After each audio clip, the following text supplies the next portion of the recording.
Así se llamaba el partido. Bien, entonces, vamos poniéndole aquí, según el discurso, la caída de la URSS tiene nombre y apellido, y le echan la culpa de todo al pobre de Mikhail Gorbachov, ¿no? Gorbachov. ¿Dónde está el error mortal de Gorbachov? Yo. Ahorita ustedes les van a desarrollar, nada más lo estamos aquí señalando para no salirnos de ahí. Hay dos reformas que impulsa Gorbachov,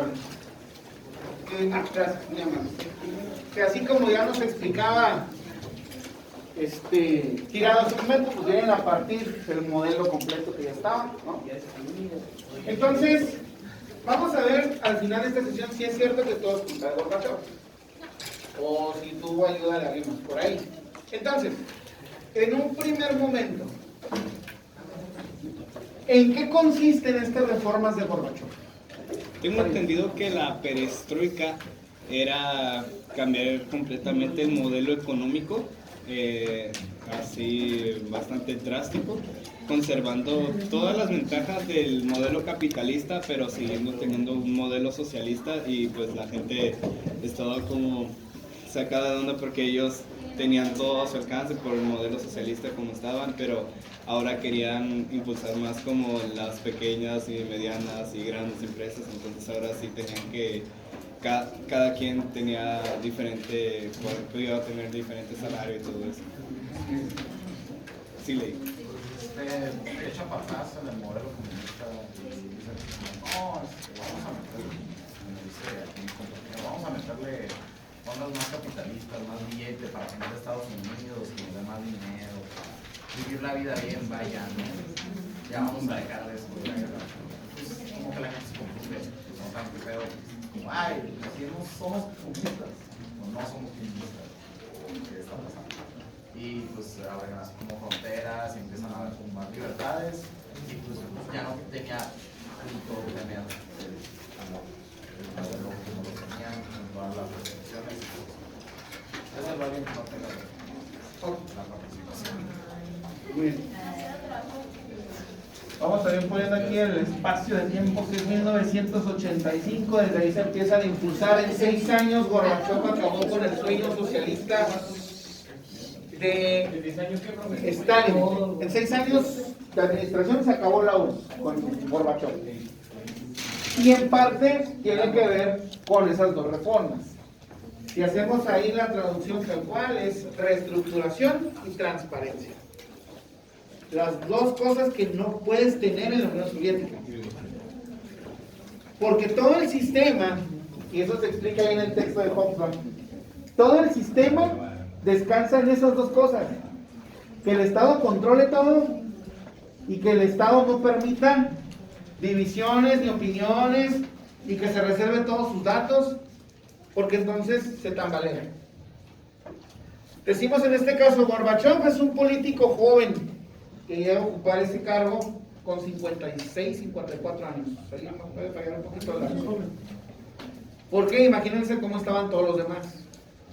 El resto de los miembros del Kremlin de la Unión Soviética pues eran personas de 70, 80 años, o algunos casi rayando en los 100.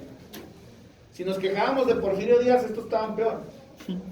Por eso es que las políticas eran tan arbitrarias, tan cerradas, y por eso es que aprobaban cada salvajada, porque eran de la misma escuela.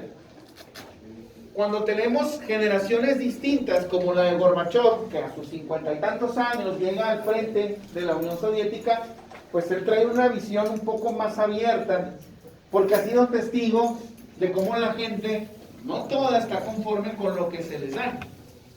Y recordemos que lo que hay dentro de la Unión Soviética es sí, el Estado controla y proporciona todo, pero te proporciona carencias. Porque sus proyectos económicos están destinados en las únicas cosas que no le están dejando dinero. Fabrica tantas armas que no las usa todas. Se mete en conflictos que no forzosamente necesita resolver. Y lo importante no llega, que es la alimentación y los servicios. Hay periodos grandes de hambrunas donde el alimento no alcanza, la gente tampoco puede moverse a otra parte porque está prohibido, y tampoco puede emprender por su propia cuenta porque el Estado los limita. ¿Cómo quieres que puedan sobrevivir, no? ¿Cómo quieres el apoyo de la gente por más que pase el tiempo si no hay mejoras de la sí. Pues un ejemplo del comunismo, ¿no? O sea, en Corea del Norte es lo mismo, por eso que ustedes escriben. Así es. Entonces, cualquier tipo de oposición hay que silenciarla. De ahí que primero Gorbachov intente reestructurar la parte económica. Vamos modificando un poco la economía, vamos tratando de emular un poco lo que hizo China, que son los que están viendo que están saliendo adelante. ¿Qué es lo que hace China? ¿Qué es lo que trata de hacer Gorbachov con la perestroika?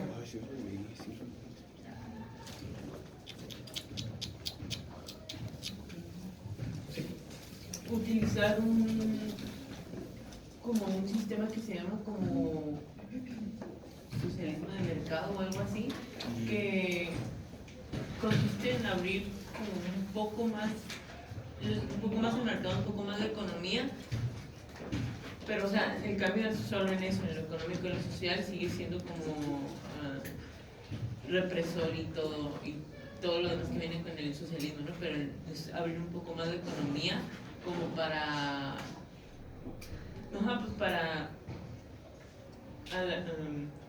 que la gente no se muera tanto de hambre y como que ya no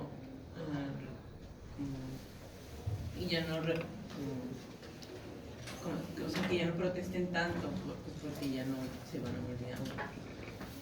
¿Estaba Sánchez? Y la unidad más que nada, eso hicieron como el modelo que hizo China. ¿Qué fue lo que hizo Sí, ese es el modelo que aplica China, es lo mismo, el socialismo de mercado.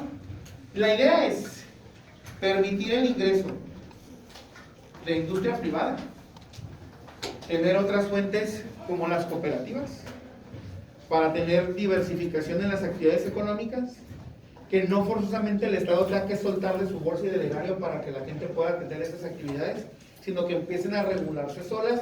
Nada más ahí el Estado está monitoreando cómo se dan los negocios y también pues logra reponerse en parte, no recaudar una parte. ¿Sí?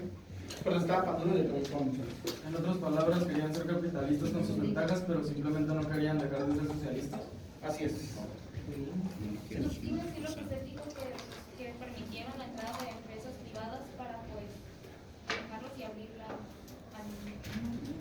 El problema está en la ejecución, porque dejan entrar las empresas privadas, pero el Estado se quiere seguir metiendo y quiere seguir regulando costos, y ahí entonces ya no tienes un plan claro de qué tratas de hacer. Eso no es reestructuración. Lo único que haces es entrar en conflicto con tus pocos inversionistas. Está bien intencionado, pero le faltó desarrollo.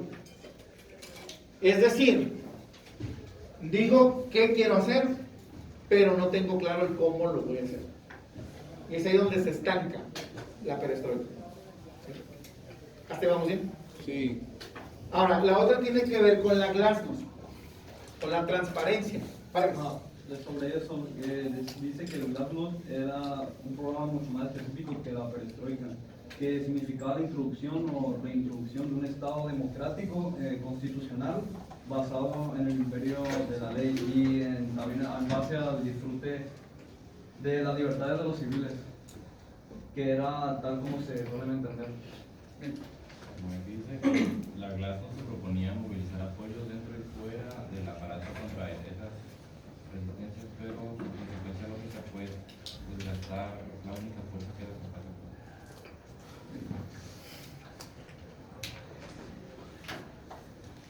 Sí, Guzmán. Y con este programa implicaba la separación del partido y Estado. Muy bien. Lo que había sucedido cuando llegó Stalin a poder. De hecho, ahí se menciona como esa especie de paradoja, ¿no? Uno no existe sin el otro, pero quieres destruir uno de ellos. Entonces, ¿cómo va a funcionar? ¿Qué es el problema? Darle democracia al único lugar que no le debes dar democracia. Porque en cuanto la gente pueda opinar, se te va a salir de tu proyecto. Y entonces van a estar pugnando por gobiernos diferentes y que se respete ese principio democrático. El detalle está en que Gorbachov les da los dos recursos, pero sí es un político timorato. En cuanto salen los problemas, no se mete a resolverlos. Sí le falta como que la mano dura, el colmillo político, para usarlos a su favor. Los deja hacer, que debilita a la Unión Soviética. Para el 89, es evidente que tienen dos cosas que son un desastre. Bueno, tres. Su fracaso en Afganistán, el desastre de Chernobyl y la caída del muro de Berlín. Son tres golpes muy fuertes que la Unión Soviética ya no puede o no se puede levantar de ahí. El descontento cada vez es más evidente. Gorbachov no se le ve por ningún lado que quiere hacer algo.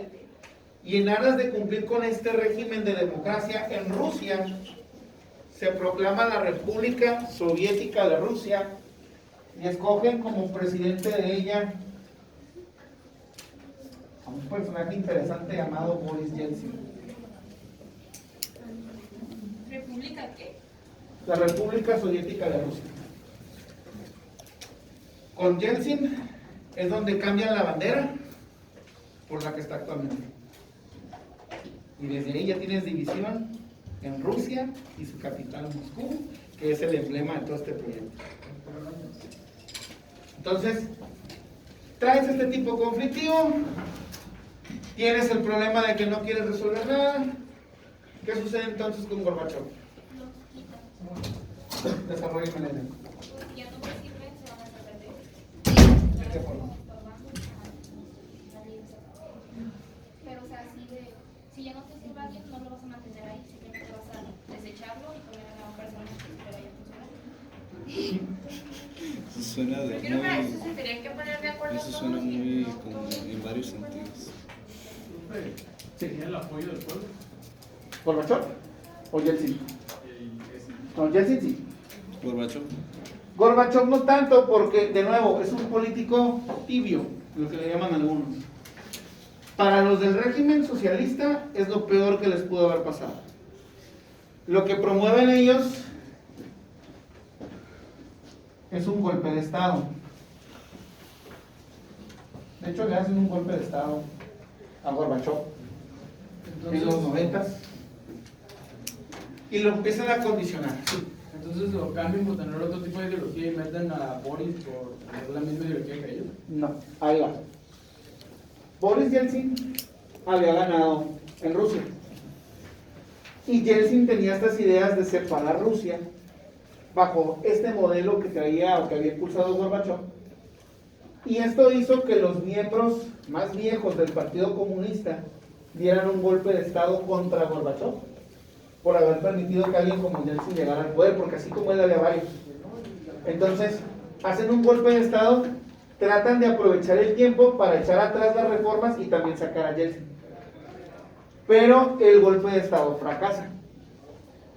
El acabose es que en 1990 ya hay un McDonald's en Moscú.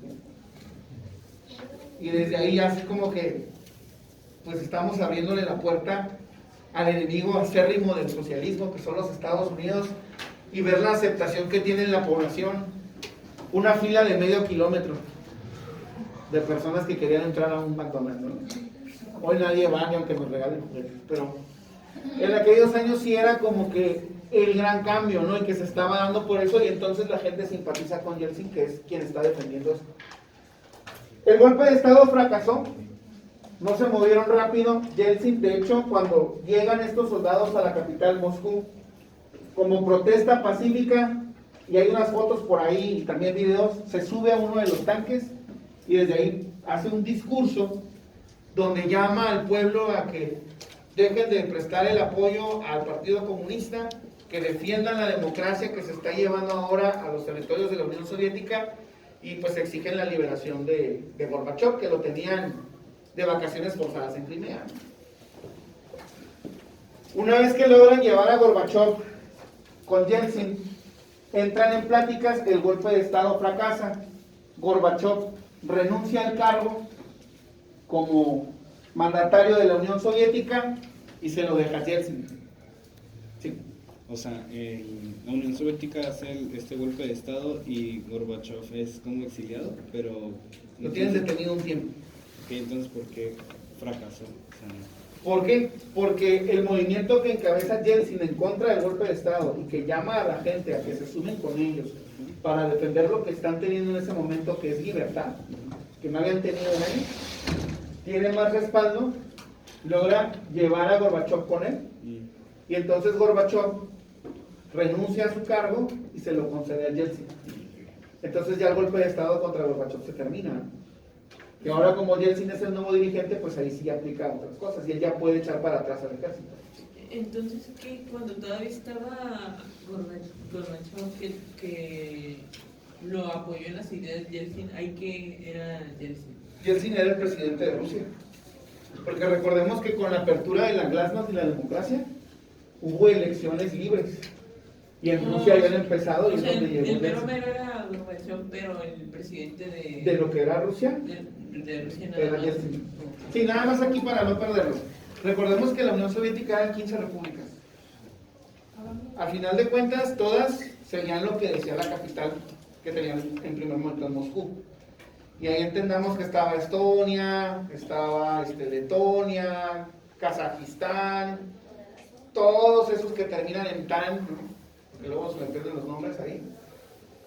Ucrania, Bielorrusia, por mencionar algunos. Entonces, dentro de todas estas 15 repúblicas, ya con esa apertura, la gente escogió a Yeltsin para que estuviera liderando Rusia específicamente. Por eso Gorbachov le pasa sus funciones o su poder a él, para que él entonces dirija ese proyecto donde ya se están abriendo todos a gobiernos autónomos y libres, ¿no? Escogidos por la gente. Pero, ¿qué era Gorbachev entonces? Gorbachov era el presidente de la Unión Soviética, pero Yeltsin era de Rusia específicamente. Pero entonces, si le subió todo, ¿era malo o era bueno? ¿Y el Gorbachov? aquí no hay malos ni buenos. De nuevo, recordemos, no es bueno ni malo ni blanco y negro, simplemente Gorbachov lo que quería era transformar la política de su tiempo porque había notado las fallas, solo que la ejecución fue pésima.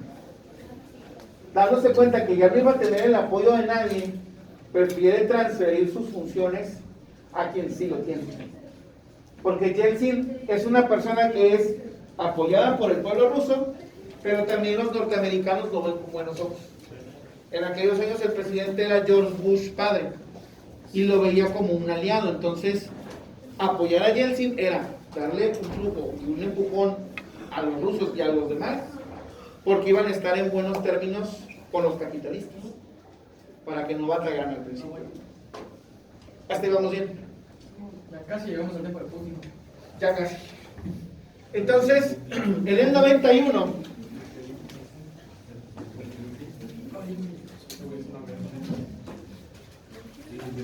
comenzaron las pláticas para ver qué sucedía con la Unión Soviética. Ya la idea de que se separaran todas las repúblicas ya estaba ahí manejando, solo había que darle forma. Déjenme darles aquí el nombre porque lo tengo anotado, porque si no me fallan las.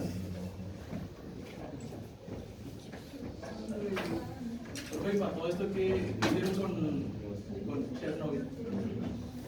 Con el desastre de Chernobyl, después de que evacuaron a todos, pues se decretó como zona abandonada y se prohibió el ingreso por las secuelas ahí de la radiación y demás.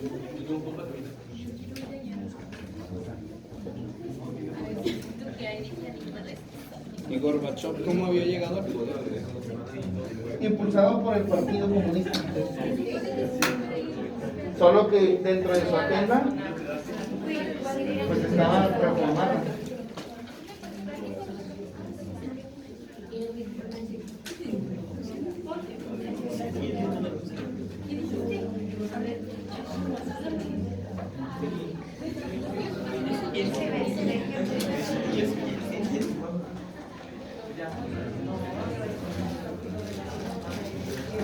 El 8 de diciembre del 91 se hizo el Tratado de Belavesa, entre Boris Yeltsin de Rusia y los presidentes de Ucrania y Bielorrusia, que fueron 3 de las 4 repúblicas fundadoras de la Unión Soviética. Ellos decidieron que iban a separar y abrir todas las que integraban la URSS, con la libertad de tener los gobiernos que quisieran, irse con el sistema que quisieran. Y esto se hizo oficial el 25 de diciembre para Navidad. La Unión Soviética se había disuelto. Cada quien había agarrado camino por donde consideraban adecuado. Dentro de ellos vamos a tener varios problemas por ocupar esos vacíos de poder que vienen con todos este tipo de procesos que ya lo hemos visto en otras ocasiones. Ahí es donde tenemos luego las guerras civiles, tenemos las matanzas por ahí que se veían en Kosovo, en los 90. Tenemos ahí también las cuestiones de las zonas de Crimea. Entonces, el conflicto, no vamos a decir que terminó en cosas pacíficas, se abre otra etapa de violencia dentro de ellos, pero ya con esta, vamos a decir, facultad de regirse por ellos mismos. Dígame. Una pregunta, ¿lo de Sarajevo cuenta en estos conflictos? A ver, Es que creo que hay una ocupación en Sarajevo que pasa como por esos años. Yo no sé por qué es un documental, no me acuerdo, pero es un documental de Iron Maiden. Y se supone que Iron Maiden va a Sarajevo cuando están en la guerra y tocan como un poquito químico en Sarajevo. No, con guerra y están como a 1 kilómetro de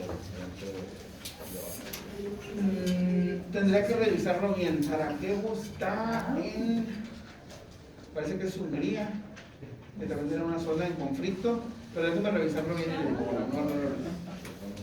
tan cierto es lo de la película de la de Señor de la Guerra? ¿De qué parte? Era a partir de la ¿Sobre la venta y el tráfico de armas? Sí, recordemos que en el mercado negro siempre se trató de aprovechar eso para tratar de sacar algún ingreso para un sector privado, ¿no? Entonces no es algo que sea algo descabellado, si son cosas que pasaban. ¿Hasta aquí alguna otra pregunta que tengan, comentario? Se supone que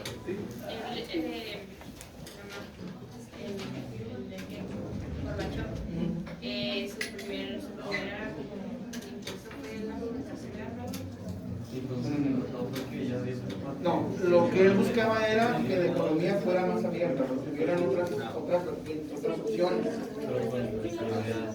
pero no hubo regulación, y entonces ahí ya no lo pudo controlar y también vino a complicar las cosas. Y la otra fue dar libertad de expresión, pero también dar información que antes era clasificada, y ayudó a que colapsara más rápido. Bien. Entonces, recapitulando, podemos decir que si bien Gorbachov es el responsable de abrir la puerta a esta transición, también hay que reconocer el rol que juega Yeltsin encabezando este bloque por Rusia, Bielorrusia y Ucrania para que concretaran esa etapa. Entonces no nada más fue obra de Gorbachov, también está ahí la cuestión de Yeltsin y un fracasado golpe de Estado por parte del Partido Comunista. Ya a partir de ahí, cada quien comenzará a construir con lo que tiene. Tendremos ahí algunas figuras controversiales. En Rusia se quedó un modelo presidencialista, que es el actual, que encabeza Vladimir Putin. En el gobierno presidencialista, el que se encuentra en cargo de presidente tiene facultades amplias para hacer y deshacer. Entonces puede solicitar que se reelija las veces que él considere. Curioso, ¿no? Se puede gobernar prácticamente por decreto. Se supone que son repúblicas, pero en un modelo presidencialista gobiernan por decreto. Que es de lo que luego mucha gente quiere acusar a AMLO, pero no es lo mismo. Vamos, gracias que no es lo mismo. Entonces, ¿dudas hasta aquí? Sí. ¿En qué año fue el primer periodo? La Guardia Nacional fue creada para acabar un golpe de Estado. Según los 2000, pero no recuerdo. Ahí se lo debo. Solo tuvo un periodo Porque no hacen nada más que a otro y luego volvió. Sí, recordemos que ahí también tuvo que hacer la transición entre terminar un periodo, dejar pasar uno para poder preparar su reelección y ya no soltarlo. ¿Cómo? ¿Por qué? Profe, para usted, ¿cuál es el modelo político? El mejor modelo político. Ninguno. Ninguno. El capitalismo. Ninguno ha funcionado. El mejor. Bueno, pues que esos son ahí modos de producción. Cuidado. Político, así, socialdemócrata. No sabía. Ahí se los dejo para que los En el caso del modelo socialdemócrata tenemos nosotros el Estado como una institución fuerte, pero que existe la libertad de tener partidos diferentes y que quien llegue al cargo y tenga el Estado fuerte provenga de la mayoría, pero que exista la transparencia para que eso sea posible. Porque si nos vamos con el modelo capitalista como tal, ustedes acuérdense que el capitalista legisla para él mismo. El capitalista va a aprovechar el poder para que sus negocios sigan intactos, para que el estilo de vida no cambie, y ahí es donde se llevan a los que menos tienen. En su tiempo el PRI, o el PAN, ¿no? O demócratas y republicanos allá, ¿no? Entonces legislan nada más para un grupo. En el otro está abierto a cualquiera. Entonces tienen oportunidad de legislar en condiciones equitativas para que pues todos tengan una vida digna. El problema es que luego la gente los acusa de socialistas y ahí es donde se van por otro lado. Pero hay proyectos socialdemócratas en los países nórdicos y les va bien. Entonces muchos dicen, no, es que son primer mundo, pero en el momento que se van a ese punto de la política, ahí ya no los quieren copiar, porque ya no les conviene a un sector limitado. México es capitalista, es una democracia representativa, donde sabemos que los únicos que manejan la riqueza son 13 familias y ya. Entonces, así como que seamos una democracia representativa, pues no. Nada más díganme quién de ustedes se siente representado por cualquier personaje, ¿no?, que ocupa un cargo de diputado, senador o presidente o gobernador. Yo no. Entonces, esas son las fallas que tienen. Si realmente el capitalismo cumpliera lo que dice, sería una maravilla. La verdad. Porque luego ya se van a empezar a acusar de robo, pero no pasa nada. Sí, ahora sí. Les firmo antes de que me siga descarando yo aquí. Y voy nada más con los que hicieron sus conclusiones. El pasado.